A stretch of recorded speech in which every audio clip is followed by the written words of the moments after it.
Entramos hoje no capítulo 17 do Evangelho de Jesus segundo Mateus.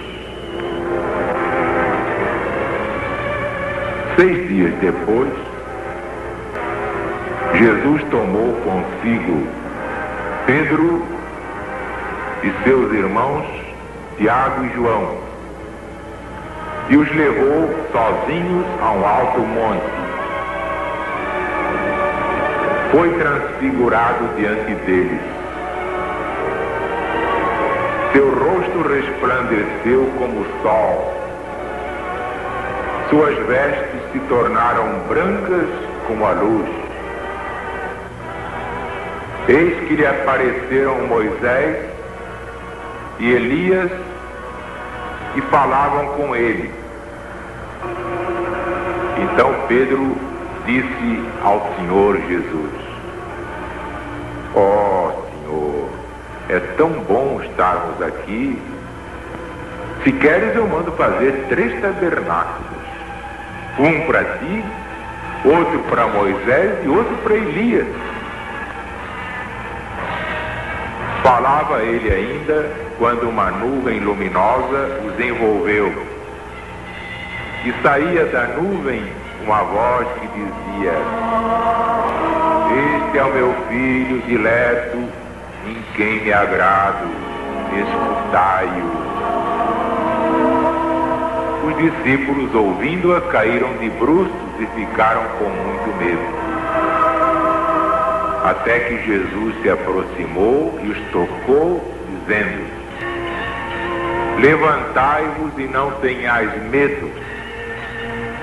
Eles, erguendo os olhos, não viram mais ninguém, somente Jesus. Enquanto desciam do monte,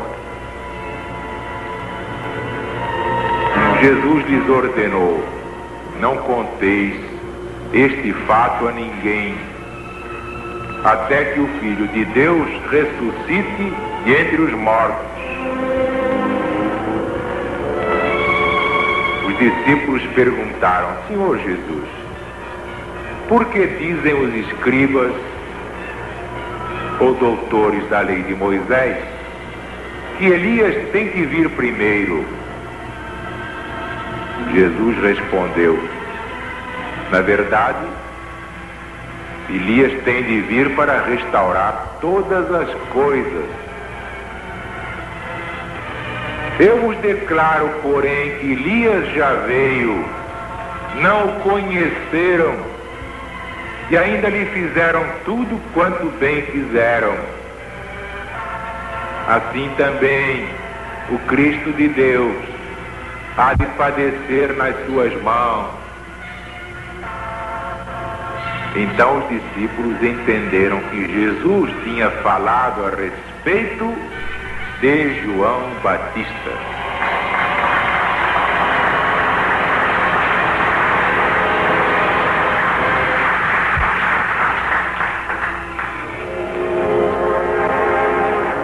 Como é bom dar o Evangelho sem o véu da letra.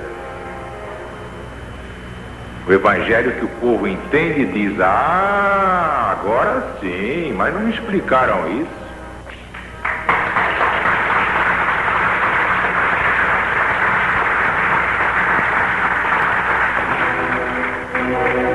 Este caso aqui, do capítulo 17, chega a tontear até os espíritas mais veteranos. Como é que pode? Então Jesus estava lá, foi transfigurado. De repente os discípulos Pedro, Tiago e João olharam e viram Jesus com Moisés e Elias. E não entendem esta passagem. Que para entender é preciso mesmo ter conhecimento de causa. É o tipo da passagem casca de banana. A maioria borra aí, cai, mas se perde mesmo. Boia, como se diz na gíria, boia. Mas nós vamos explicar. E vocês não leram essa explicação em lugar nenhum. Prestem atenção.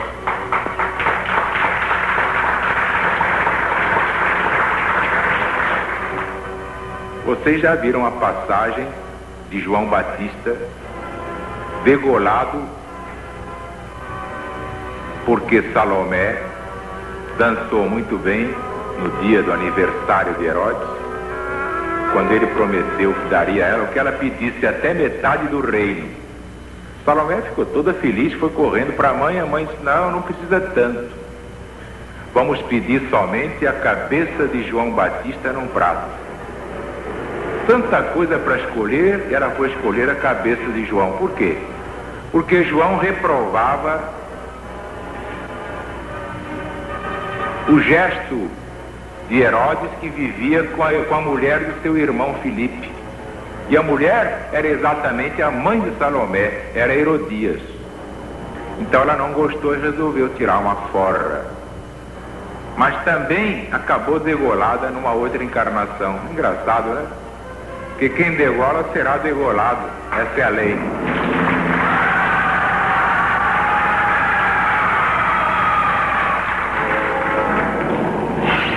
Mas então, João já estava irremediavelmente condenado.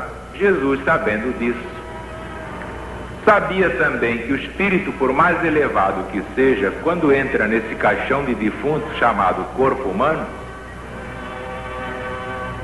entra assim numa espécie de cortina de fumaça, esquece muita coisa e às vezes tem a impaciência dos homens comuns. O espírito só é ele mesmo quando está longe do corpo. O corpo é a pedra de tropeço. Por isso muito santo faz besteira.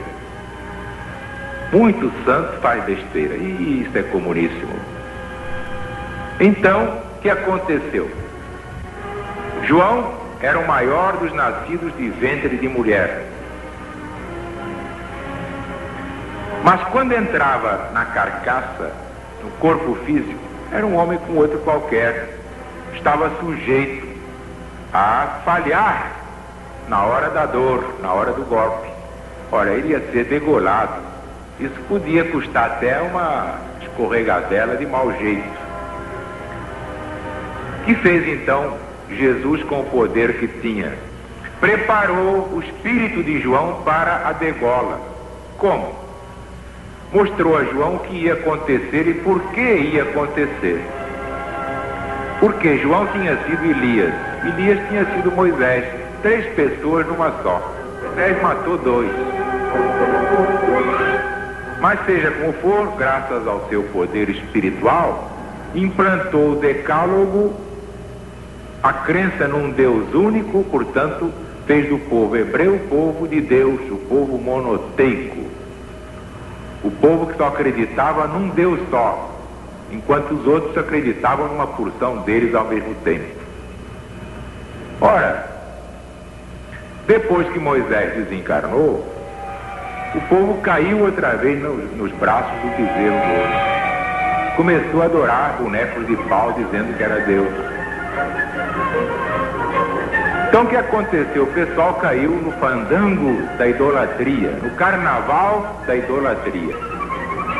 Começaram então, todos eles, a substituir o Deus único por uma porção de Deus de meia tigela.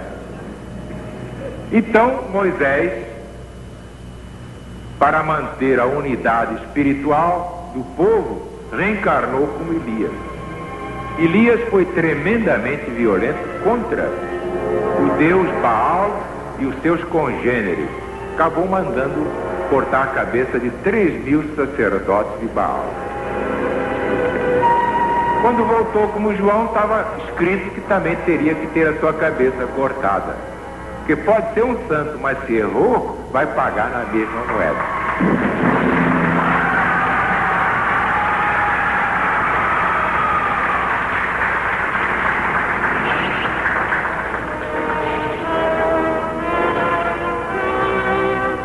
Agora vejam que coisa interessante. Depois, naturalmente, daquela voz, este é o meu filho amado, escutai-o. Os apóstolos, que eram muito valentes, ficaram apavorados e caíram de bruços, tremendo, feito vara verde. Mas então Jesus tranquilizou-os: não tenhais medo. Aí eles se levantaram e só viram Jesus. Então foi quando fizeram aquela pergunta. Não está escrito que Elias tem que vir primeiro? Quer dizer, só aceitariam o Cristo profetizado no Velho Testamento desde Moisés se antes dele aparecesse Elias. Mas naquela ignorância daquele tempo achavam que Elias tinha que vir exatamente como era no seu tempo.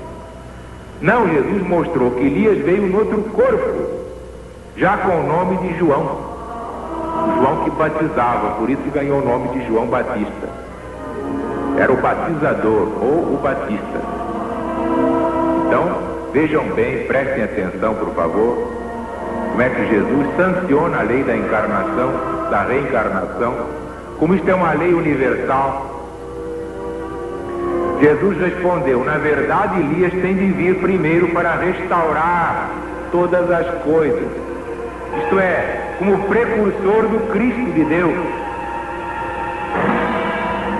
Eu vos declaro, porém, que Elias já veio, não o conheceram e lhe fizeram tudo o que bem fizeram. Inclusive cortaram-lhe a cabeça. Mas vejam que até o evangelista percebeu com clareza, escreveu nestes versículos finais: assim também o Cristo há de padecer nas mãos dele.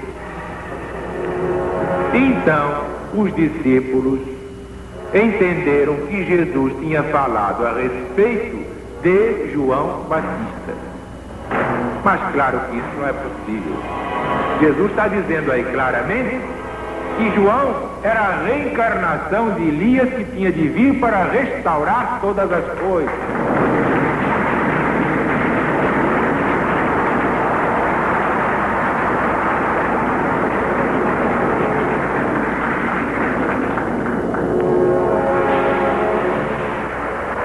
Não sou eu, estou inventando nada.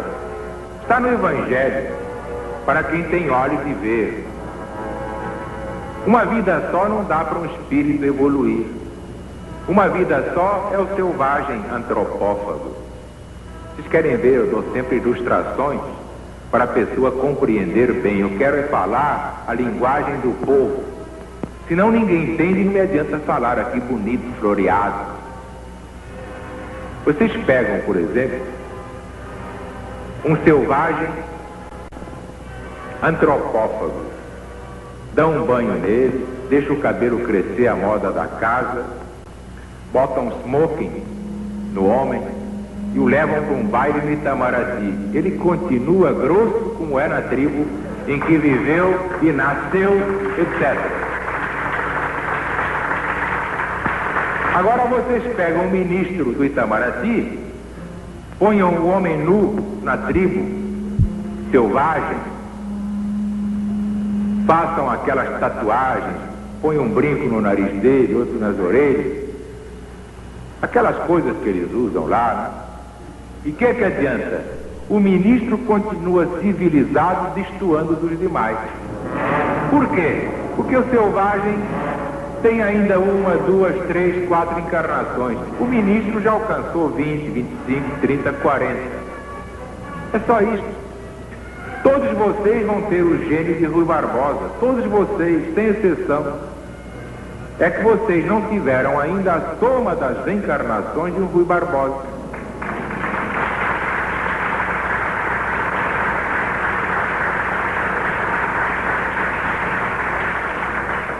É aí que se patenteia a justiça de Deus. Muita gente diz: por que o Rui Barbosa era tão inteligente? Ah, porque tinha lá um negócio nas circunvoluções cerebrais. E o Napoleão, porque era um cabo de guerra tão genial? Ah, porque deve ter um cérebro muito grande. Foram abrir a cabeça do homem, tinha um cérebro pequenininho, pequenininho. Quer dizer, o gênio não está nas circunvoluções cerebrais. Está dentro do espírito que anima o corpo. Então, viva LBV! Viva o Brasil! Viva Jesus!